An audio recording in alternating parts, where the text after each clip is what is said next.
저는 얼마 전 돌싱이 된 30대 여자입니다. 대개 사람들이 그렇듯 저 역시 얼마 전까지만 해도 이혼료 꼬리표를 달고 살게 될 줄은 꿈에도 몰랐어요. 저와 남편은 5년 전 본사 직원과 외주업체 직원으로 만났어요. 당시 전 건설 관련해서 홍보실에서 근무하고 있었죠. 홍보 브로셔 작업을 외주업체에 맡기게 됐는데 그 업체가 바로 남편이 다니던 광고회사였어요. 남편은 직장에서 꽤 능력을 인정받은 사람으로서 저희 회사 전담을 맡게 된 거죠. 외모가 뛰어나거나 특별한 매력이 있는 사람은 아니었어요. 오히려 사람들 사이에 있으면 자연스레 묻히는 평범한 타입이었죠. 사실 제 이상형은 아니었어요. 그래서 처음엔 신경조차 쓰지 않았습니다. 그런데 말이죠. 마음에 틈이 생기면 쉽게 흔들리나 봐요. 당시 전 사귀던 남자와 헤어진 지 얼마 안 돼서 마음이 공허한 상태였거든요. 남편은 그 틈을 타고 들어왔어요. 소영씨, 이거 한번 써볼래요? 저번 미팅 때 보니까 손목이 안 좋은 것 같던데 이거 마우스 패드 위에 대고 쓰면 손목에 무리가 덜할 거예요. 남편은 미팅 때마다 저에게 소소한 것들을 선물했어요. 돈으로 환산하면 그게 얼마나 되겠어요. 하지만 그 선물에는 하나같이 절 배려하고 염려하는 마음이 담긴 거라 저도 모르게 그 사람한테 관심이 가더라고요. 그렇게 시간이 흘러 마지막 미팅 날이 됐어요. 전 미팅 장소로 향하면서 내심 그 사람의 고백을 기대했어요. 그런데 도착해보니 남편은 없고 다른 직원이 나와 있는 게 아니겠어요? 가슴이 철렁했어요. 설마 그동안 나 혼자 착각했던 거야? 회의가 끝나고 텅 빈 회의실에 혼자 남았는데 저도 모르게 눈물이 났어요. 속수무책으로 마음을 연 제가 바보 같았거든요. 그때 회의실 문을 열고 남편이 들어왔어요. 소영씨, 다행히 여기 계셨네요. 제가 너무 늦어서 안 계시면 어쩌나 걱정했는데. 이거 소영씨가 갖고 싶다고 했던? 소영씨, 지금 울어요? 순간 전 남편 품으로 달려들었어요. 왜 이제 와요? 다시 못 보는 줄 알았잖아요. 창피함도 모르고 아이처럼 엉엉 울었죠. 남편은 그런 절 아무 말 없이 꼭 안아주었고요. 그날 이후 남편과 저는 정식으로 교제를 시작했어요. 그렇게 2년 정도 지났을 때 우리는 결혼을 결심했죠. 하지만 그 전에 남편에게 밝혀야 할 게 있었어요. 자기야, 나 자기한테 할 말이 있어. 사실은 나 다니는 회사 말이야. 거기 오너가 우리 아빠야. 남편은 놀란 듯 잠시 말이 없었어요. 생각지도 못한 일이었겠죠. 평사원인 줄 알았던 제가 오너 딸이라니. 침묵이 이어지자 저는 덜컥 겁이 났어요. 우리 집이 부담스러운 건가? 설마 헤어지자고 하는 건 아니겠지? 침묵이 이어지는 동안 전 별의별 생각을 다 했어요. 그런데 남편의 반응은 예상 외였어요. 자기야, 그 얘긴 우리 엄마한테 비밀로 하자. 응? 왜 그래야 되는데? 아무래도 엄마가 불편하실 것 같아. 그치만 어차피 알게 되실 거잖아. 알게 되더라도 우선은 비밀로 해줘. 부탁이야. 남편이 워낙 간곡히 부탁을 하길래 저는 그러기로 했어요. 그리고 그땐 시어머니가 다른 사람들과 달리 욕심도 없으신 소박한 사람인 것 같아 오히려 좋더라고요. 아빠와 단둘이 살고 있는 저와는 반대로 남편은 홀어머니 밑에서 자랐거든요. 어머님은 보험 설계사 일을 하며 홀로 아들을 키워내셨어요. 그래서인지 남편은 어머니 말이라면 자다가도 벌떡이에요. 주변 사람들은 그런 남편을 세상 둘도 없는 효자라고 칭찬했죠. 그런데 그거 아세요? 세상에 둘도 없는 효자는 세상에서 가장 최악의 남편감이라는 거. 그때까지만 해도 전 그걸 몰랐어요. 자기 부모한테 잘하는 사람이니까 처가 부모한테도 잘하겠거니 했죠. 시어머니는 수수한 동네 아주머니 같은 인상이었어요. 제가 손발이 찬 걸 어떻게 아셨는지 생강차를 보내주시며 여자는 몸이 차면 안 된다고 걱정해 주셨죠. 어려서 일찍 엄마를 여의고 모정에 굶주려 있던 전 그런 시어머니의 배려에 감동을 받았고 앞으로 잘 해드려야겠다고 생각했어요. 남편 쪽이 한참 기울어지는 결혼이었지만 아버지께선 제 뜻을 이해해 주셨고 그렇게 우리는 양가 반대 없이 결혼을 하게 됐어요. 그런데 신혼여행에서 돌아오는 날 사건이 터졌어요. 저희 친정아버지가 중소기업 오너인 걸 예식장에서 친척들을 통해 알게 된 시어머니는 자신을 속였다며 방금 신혼여행에서 돌아온 아들을 현관에 들어서자마자 뺨을 때리셨어요. 그것도 며느리 앞에서 말이에요. 그날 저와 남편은 시어머니 마음을 풀어드리려고 여독이 쌓인 몸으로 쫄쫄 굶은 채 밤새 안방 문 앞에서 빌었어요. 그리고 그 일이 있은 지 얼마 뒤 시어머니는 여러 개의 보험계약서를 제게 내미시곤 친정에 가서 사인을 받아오라고 했어요. 크게 사업을 하시는 분이니 이 정도의 계약은 해줄 수 있는 거 아니냐면서요. 이게 다 저희 친정아버지를 위한 거라나요? 하루라도 빨리 계약을 해야지 더 나이 들면 보험 가입도 안 된다고 어찌나 닥달하시던지. 전 하던 설거지도 놓고 친정에 가야 했어요. 하지만 결혼 후 처음 친정집을 찾은 딸을 보며 반가워하시는 아버지 앞에 선뜻 계약서를 내밀 수는 없었죠. 그대로 계약서를 가지고 돌아왔어요. 그리고는 시어머님께 사실대로 말씀드리고 죄송하다고 했죠. 그렇게 일이 잘 끝날 줄 알았는데 그날 밤 남편과 막 잠자리에 들렸는데 시어머니가 벌컥 방문을 열고 들어오셨어요. 그러곤 다짜고짜 남편의 뺨을 또 때리셨어요. 남편은 영문도 모르고 맞으면서도 연신 죄송하다고 손이 발이 되도록 빌었고요. 전 시어머니의 살기도든 모습에 겁이 나서 아무 말도 못하고 서 있었죠. 네가 이 애미를 얼마나 업신여겼으면 이제 가 시집온 며느리가 나를 지 부모한테 보험이나 팔아먹는 파람치한으로 뭐냐? 딸 자식 떠나보내고 큰 집에 덩그러니 남은 사돈양반 걱정돼서 그런 내 마음을 장사치 속셈으로 알아? 아이고 내 팔자야. 이런 꼴 보려고 내가 자식을 키웠나. 당신 엄마 말이 사실이야? 이리 와서 빌어. 당장 무릎 꿇고 엄마한테 빌란 말이야. 남편은 강제로 절 끌어안치곤 시어머니께 빌라고 강요했어요. 낯선 상황에 겁에 질린 전 무조건 빌었죠. 시어머니 앞에서 무릎 꿇고 빌며 당장 가서 사인을 받아올 테니 오해 푸시고 용서해달라고요. 제가 철이 없어서 어머님 깊은 뜻을 잘 몰랐다고 다 제 잘못이라고 말이죠. 그랬더니 시어머니 표정이 확 달라지며 얘 아가, 네가 그러면 내 체면이 뭐가 되니? 이 늦은 시간에 네가 계약서를 들고 친정에 가봐라. 사돈어른께서 어떻게 생각하시겠냔 말이다. 꼭 내가 널 들볶아서 등 떠밀려온 것처럼 보일 것 아니냐. 마침 내일이 토요일이니 애비랑 같이 가서 하루 자고 오는 걸로 하면 자연스럽잖니. 넌 왜 이렇게 영리하질 못해. 배울 만큼 배운 애가. 결국 어머님 계획대로 다음날 남편과 전 친정으로 향했어요. 가는 길에 남편이 그러더군요. 어제는 미안해. 이래서 당신 집 형편 숨기고 싶었는데 여보 정말 미안해. 고개를 푹 숙인 남편을 보자 그동안 이 남자가 어떻게 살아왔을지 훤히 보였어요. 그래서 더 가엾게 느껴졌어요.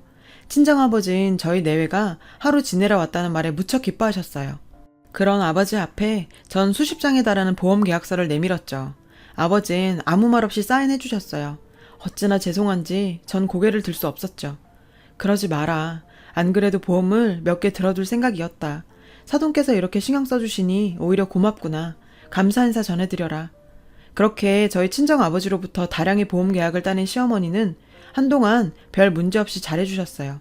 하지만 그 후로도 크고 작은 일들이 있을 때마다 시어머니는 제가 보는 앞에서 남편에게 폭언과 폭력을 행사하셨고 그 상황을 차마 지켜볼 수 없었던 전 친정으로 달려가 돈이며 시어머니가 원하는 모든 것들을 시집에 퍼나르기 시작했죠.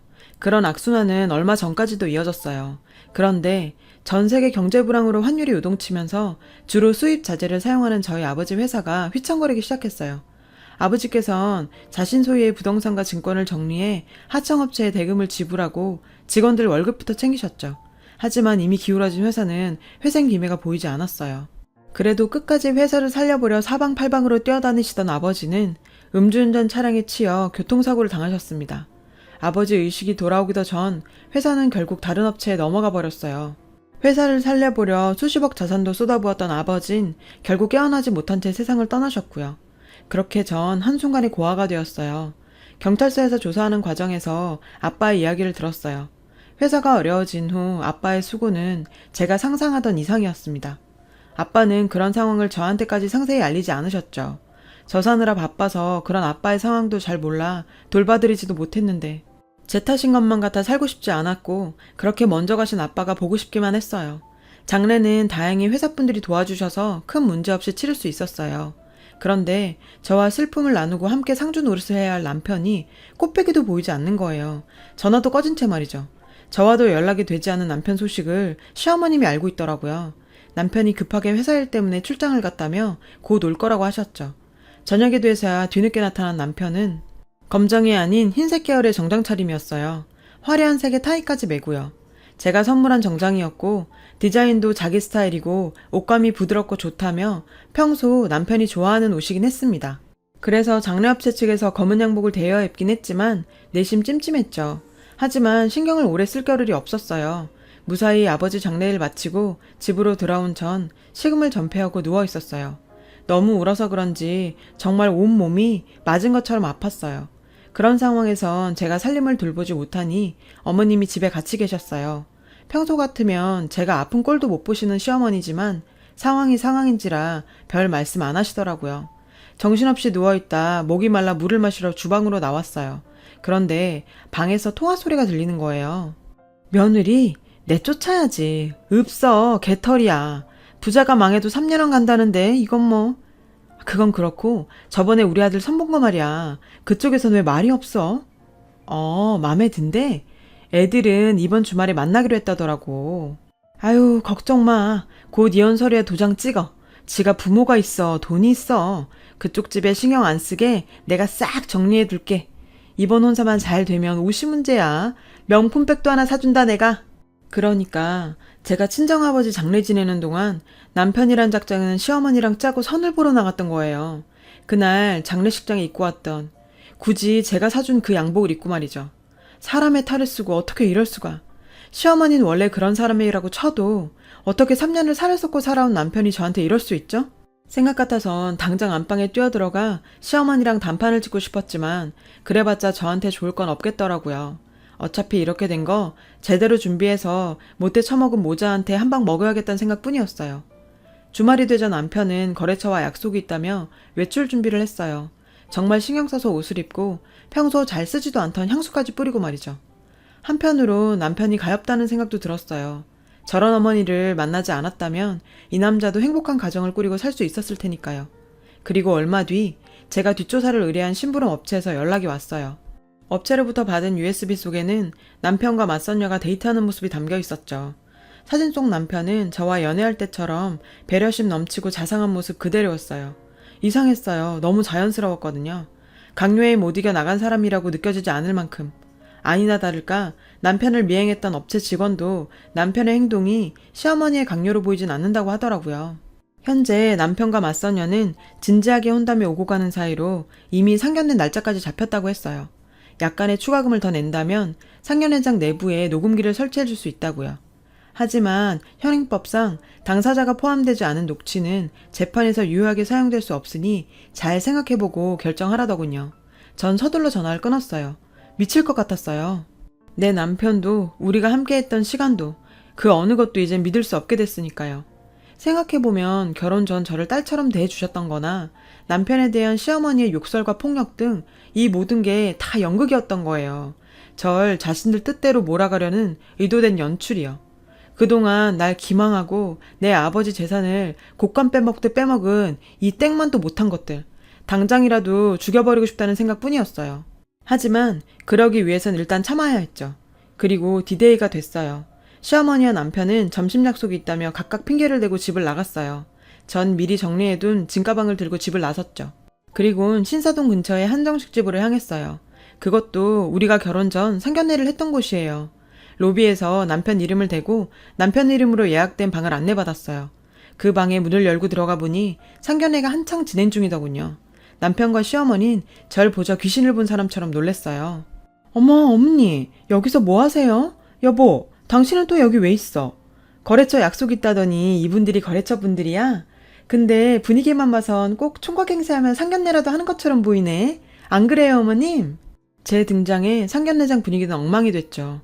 남편의 얼굴은 터질 것처럼 빨갛게 달아올랐고 시어머니는 이런 상황에서도 잔머리를 굴리려는지 누나를 굴려댔죠. 전 맞선녀 부모 앞에 남편과 제 결혼 사진을 내려놨어요. 이 사람들이 어떤 사람들인지 아세요?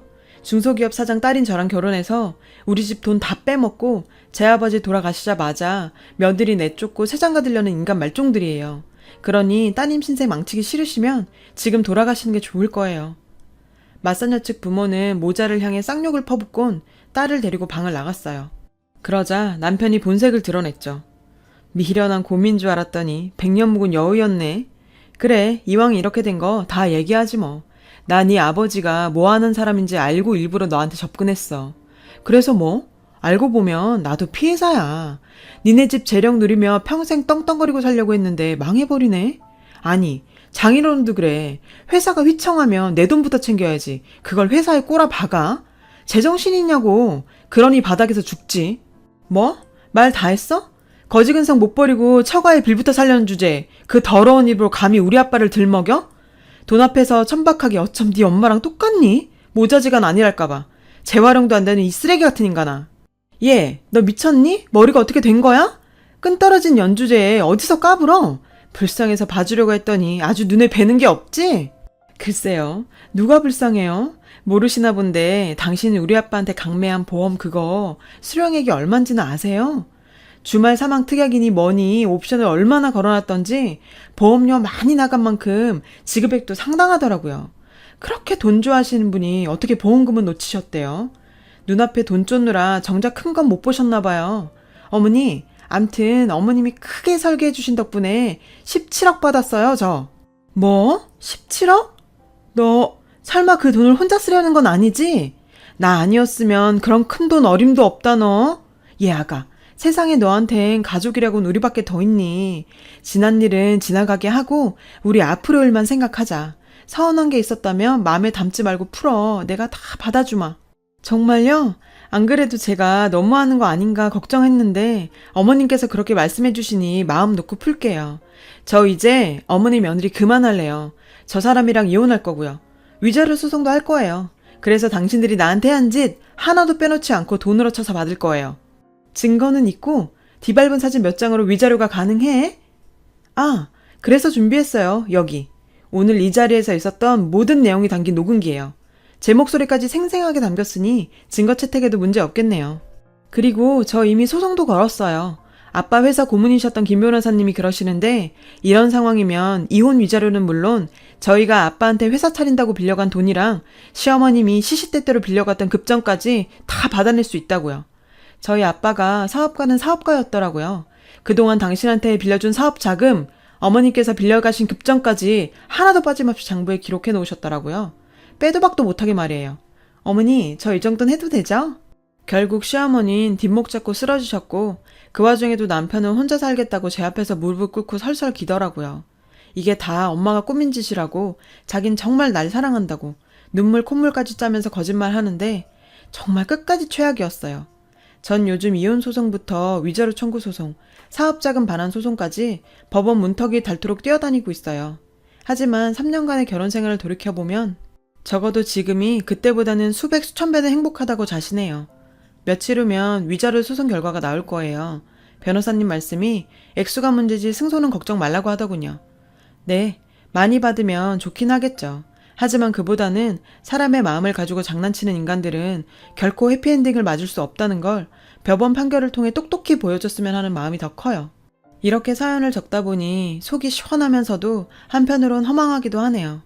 부디 여러분께서는 사랑에 속는 일 없이 행복하시길 바래요. 지금까지 긴 글 읽어주셔서 감사합니다.